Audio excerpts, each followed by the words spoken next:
Well, hi, good morning everybody. Welcome to Church Without Walls in Hornsea. Church Without a Building, as we're all still in isolation. Week 2.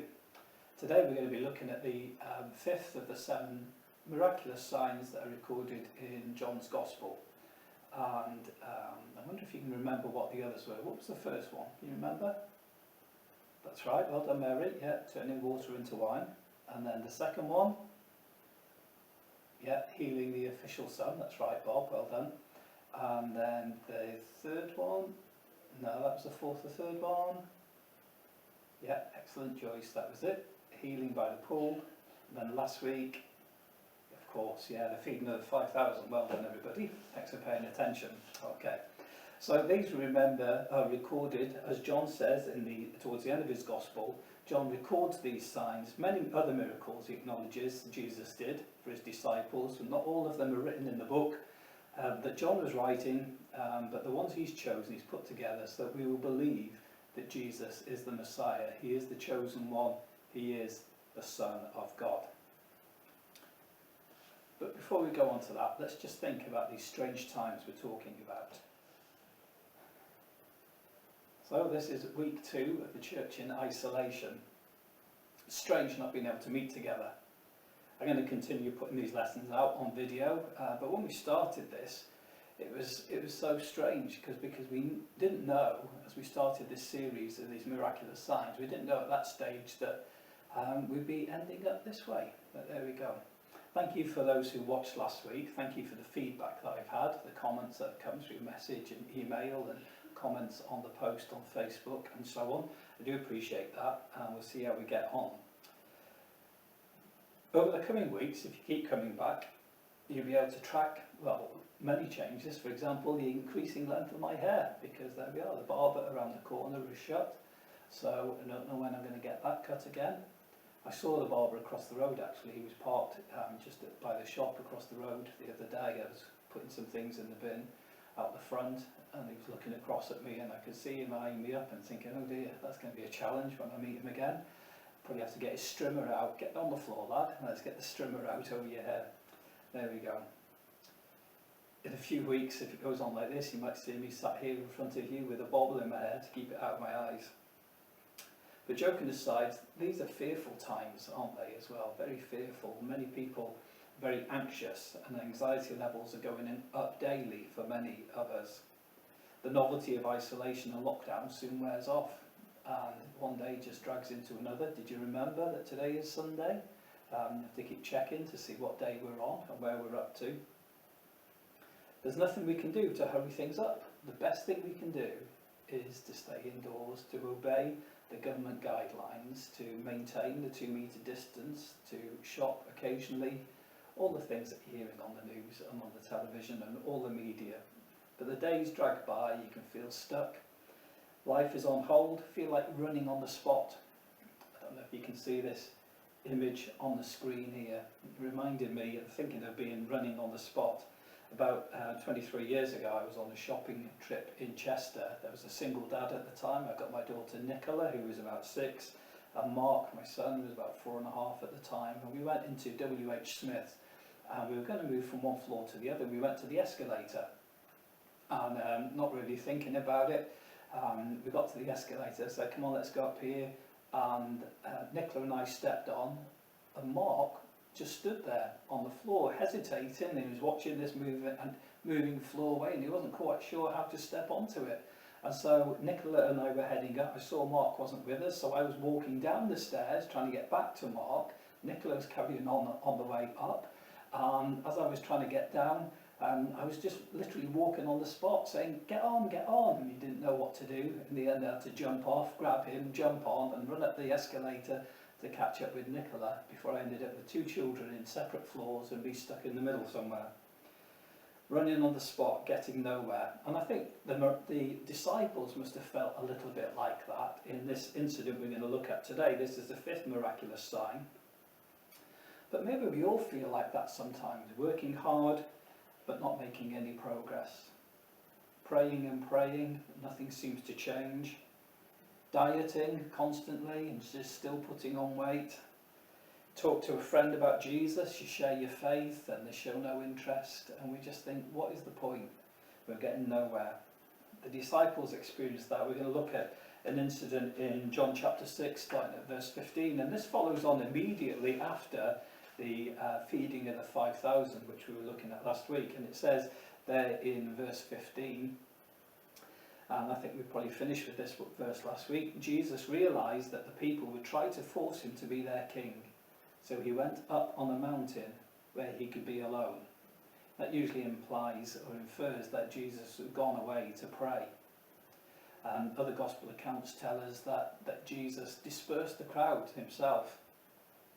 So he just fed over 5,000 people. Free food always gets a vote, and they're very keen to make him their king. This man must be the Messiah, the one that they've been waiting for. Jesus hadn't come to build the physical kingdom that they wanted. He'd come to build a spiritual kingdom, the kingdom of God. But they wanted to make him their king because they'd got free food. In Luke chapter 4, and earlier in Jesus' life, we read of an account where Jesus is in the wilderness himself and he's been tempted by Satan. And all of those temptations that come, we're not going to look at those verses, but if you look at them, all those temptations that come from Satan to Jesus are all about giving Jesus the opportunity to become the Messiah without having to go to the cross. He was first of all encouraged, because he'd just been fasting for 40 days and nights, and he was encouraged to turn the stones into bread, and Jesus could have done that, and he could have prepared bread and made food for the hungry. As we see in this incident here, the incident we looked at last week, that would get people's vote. Free food, no effort. Jesus was tempted by Satan offering him all the kingdoms of the world. You can rule it all if you just bow down to me, said Satan. Didn't need to go to the cross to pay for the world. He could be given it. He was tempted to throw himself off the top of the temple and have the angels miraculously protect him and bring him safely to the floor, creating a spectacle in a very public place which people would rush to and think, wow, who is this man? And perhaps get followers that way, believe in him in that way. And now in John chapter 6, the people want to crown Jesus because he can meet their physical needs. So let's move on. Jesus disperses the crowd and goes off to pray. Verse 16, that evening Jesus' disciples went down to the lake. They got into a boat and started across from Capernaum. This is on the Sea of Galilee. Later that evening, Jesus had still not come down to them, and the strong wind was making the water rough. When the disciples had rowed for 3 or 4 miles, they saw Jesus walking on the water. He kept coming closer to the boat, and they were terrified. But he said, I am Jesus, don't be afraid. The disciples wanted to take him into the boat, but suddenly the boat reached the shore where they were headed.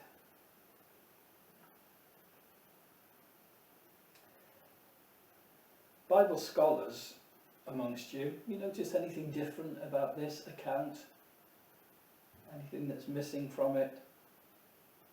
This account is recorded by all the gospel writers except for Luke. Each gospel writer is presenting a message about the life of Jesus, and so they're choosing the material to present a sermon, if you like, written sermon, so that we can understand who Jesus is.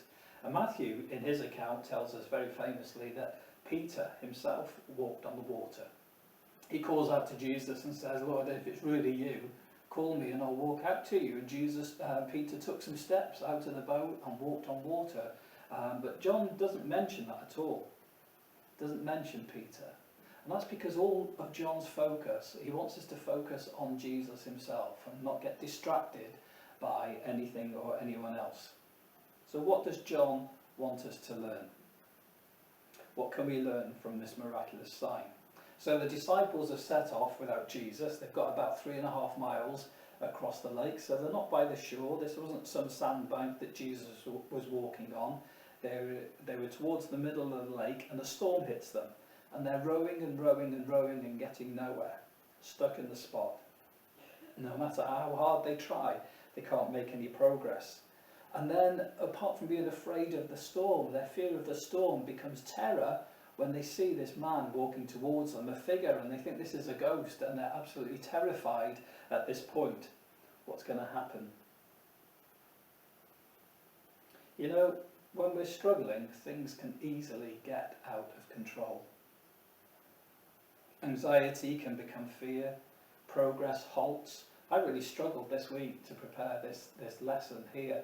My mind's all over the place, and trying to stay focused and give it, find some kind of order, and praying for the anointing of the Holy Spirit and seeking to do things right. But when anxiety becomes fear, progress halts.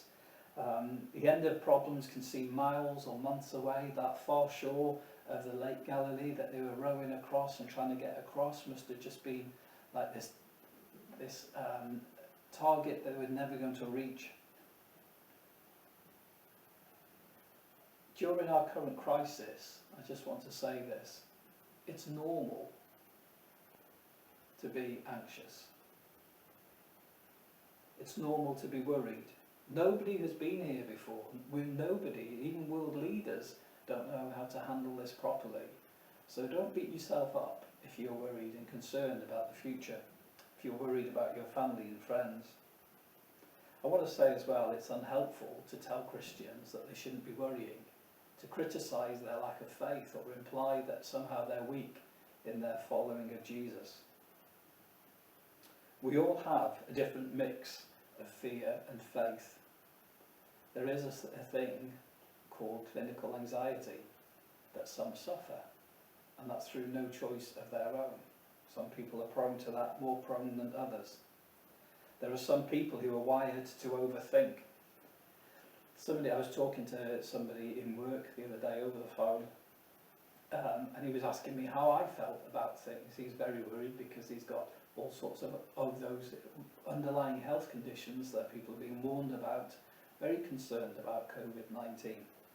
And he asked me, he said, "Dave, how do you feel about all this?" And I said to him, well, I have to be honest. I said, you know that glass half full, glass half empty kind of thing? In my mind, going through life, my attitude is always, well, the glass is always going to be topped up. I'm over-optimistic in all situations. But I had to acknowledge to this guy to say that, it is a worry and a concern. And so how it is for other people, then I really, really don't know. But we're not here to judge people about how they're responding. We're just here to demonstrate the love of Jesus. And just because you're worried, it doesn't mean you haven't got faith.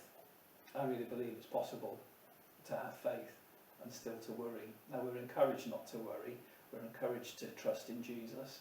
I, as a pastor, want to encourage you in that as well. But don't beat yourself up. Don't let the enemy run you down if you're feeling fearful. Don't feel like a failure. Hang in there. It doesn't mean you haven't got any faith. We're all walking that line between fear and faith. And any one of us can wobble either side of that. So give yourself a break if that's how you're feeling. Instead of judging others, if you're not feeling that fearful, don't judge people who are worried. Try and understand them. See what support you can offer them, what encouragement you can give them. Pray for them. Keep loving and praying for each other. And that's how we'll get through this. And what the disciples found as they were struggling is that Jesus is alongside. Jesus is always alongside, even if you've got yourself into difficulties. He's not one of those who stands back and waits to say, "I told you so." If you've met those people, perhaps you've done it yourself. If you're a parent, you've probably done it yourself, where you've seen your children going against your wishes and you just think, well, let them learn the hard way. And then when they come back to you, you say, "Well, I told you so." Jesus isn't like that. I posted on Facebook this week, Jesus is still open for business. When everything else is closing down, Jesus is still open for business. Isn't that good? Jesus doesn't keep the 2 metre distance. He's right up close and personal. He's waiting for you. Like an incident, there's an incident in Matthew chapter 8, at the very beginning of Matthew chapter 8, if you can look at that in your own time. But Jesus is walking along and a leper comes to him and falls on his knees in front of Jesus. Now, lepers were one of those people that accepted the 2 metre or more barrier. They were outcasts, they were shunned by society. Nobody wanted to go near a leper because they would be contaminated. And this man falls in front of Jesus and asks for help. Jesus walks up to him and he touches him. And perhaps we're starting to understand some of the shock that would have been in the society, because it seems so strange these days to see people shaking hands or being close to each other. That's not the norm for us anymore. And Jesus broke all those taboos and he stepped right up to this man and touched him and healed him. And Jesus is right alongside you. However you're feeling, however you're concerned, however faithful or fearful you are, Jesus is right alongside. Even if you've made a mess of things yourself, even if you've given Jesus no reason to love you, he's right alongside you. So if Jesus is still open for business, what does he want to do? What is Jesus going to do in our situation? And the first thing Jesus does is he speaks into the situation. And the first thing he says isn't you daft apeth or anything stupid like that. The first thing Jesus does is he acknowledges how his disciples are feeling. And he speaks peace into their situation. He says to them, don't be afraid. Don't be afraid. And that's the calling card of God. If you look through the whole of the Bible, whenever God turns up either personally or in angelic form, the first thing he has to say to people is, do not be afraid. Why would people be afraid? Well, this is the supernatural. These guys are out in the middle of a storm and they see a figure walking towards them on the water. That is not natural. Because there is a spiritual dimension, and every time we encounter Jesus, the spiritual dimension is breaking in on our world. It can make us uneasy. But there's power in the words of Jesus. He speaks peace to dispel fear.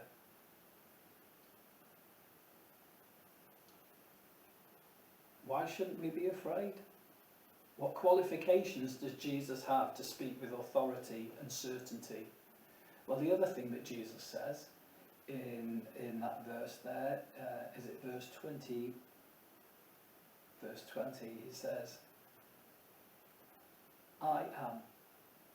The way we read it, I think it says something like, it's only me, don't be afraid. But what Jesus is actually saying is, I am. In the Greek, ego eimi. In the Hebrew, Yahweh. It's the name of God given to Moses at the burning bush. When Moses is stood there, way back in the Old Testament, in Exodus chapter 2, I think it is, I haven't checked it, when Moses finds himself speaking on holy ground and then talking to God, who's appeared in a bush that's burning and not burning up. And Moses says, who are you? And God says, I am. The powerful, holy name of God.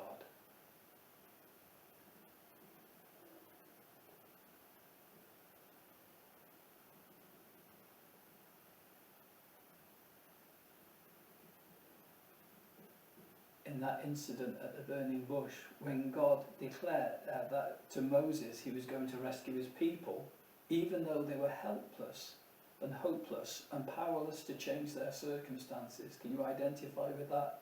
Hopeless and powerless to change circumstances. And God said to Moses he was going to deliver his people. He was going to bring them through. What time of the year was it, by the way, when Jesus was walking on the water? Can you remember? If you remember at the beginning of chapter 6 in verse 4, it says it's near the Passover. Jesus has the authority to tell you not to be afraid because he is God. He is saying to his people, and that's why John has recorded these words very carefully, because remember, John wants us to know that Jesus is God. That's the whole point of him recording these 7 miraculous signs. And Jesus turns up not only just supernaturally walking on water in a storm, he comes to them, he says, I am. Do not be afraid. That's the authority, that's the qualification Jesus has to speak peace into your life. Why can he speak peace? Because he is God. Jesus has the authority to tell you not to be afraid.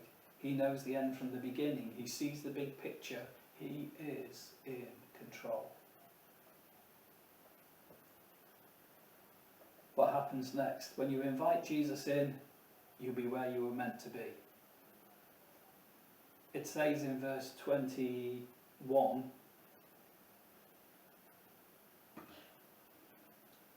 that at that point when Jesus turns up and he speaks to his disciples, it says they want him in the boat. They invite him in.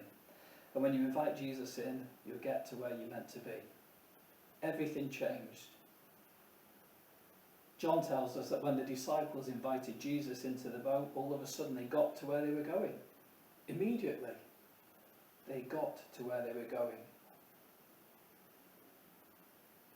No, you get to where you're meant to be. And that's not always where you want to be. May not even be where you intended to be. But when you're with Jesus, you are where you are meant to be. In faith, we need to accept that. Where we are is where Jesus wants us to be, because this is his plan. We've invited him in, we're walking with him, we're all in the same boat, and he's getting us to where we're meant to be. There's a purpose for where you are. The word wanted, used in verse 21, that's translated wanted in our Bible, means desired, were willing, intended, took pleasure in. If you want God to be God in your situation, if you want Jesus to step in and dispel your fears, if you want the peace that passes understanding, that is humanly illogical, that flies in the face of facts, but is the manifestation of genuine faith, if you want that, invite Jesus in. Invite him into your situation, invite him into your home, invite him into your life, invite him to be God where you are. Remember, he is God. Rest in him, trust in him, and he will get you to where you're meant to be. Stay safe. I've become aware over the last few weeks, and I don't know when it started, but as I was finishing a phone conversation with somebody, I'll say, take care, stay safe. As I'm signing off a text message, an email, whatever it is, it's become the way that I close a message. Stay safe, that reminder. It's the parting greeting on the phone, a text, a message, email. And I'm not alone in doing that, because I've noticed other people doing it. And I don't know if I've picked it up from them or where it's come from. Stay safe. It's important. In 1993, the Civil War was taking place in the former Yugoslavia. Myself and some friends from the church we were in were told quite clearly by Jesus that we needed to take aid out to the refugees in a war zone. So we decided, we knew we had to obey.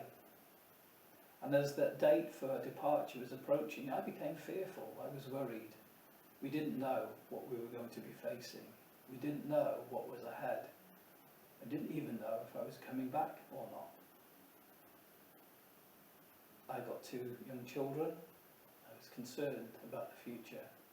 What did it hold? And I don't know where we got it from, but I believe it was from the Lord. That my friends and I came to the conclusion that there is no safer place to be than in God's will. There's no safer place to be than in God's will. And so we took that decision. God had told us to go, we were going to go. And whatever that held for us, that's where we should be. I try to hold on to that saying. Over the last 20 odd years, I've held on to that. And I believe it's true today. Stay safe. Invite Jesus into your situation. Trust him. Allow him to speak his peace into your life. Remember who he is. Take time to get to know him. Spend time with him. At this time when we're socially isolated, you take more responsibility for your own spiritual growth. How are you using your time? Are you setting aside a time to praise the Lord? When was the last time you praised the Lord? There's strength in praising the Lord. So stay safe, stay home, invite Jesus in, go in peace, in his name.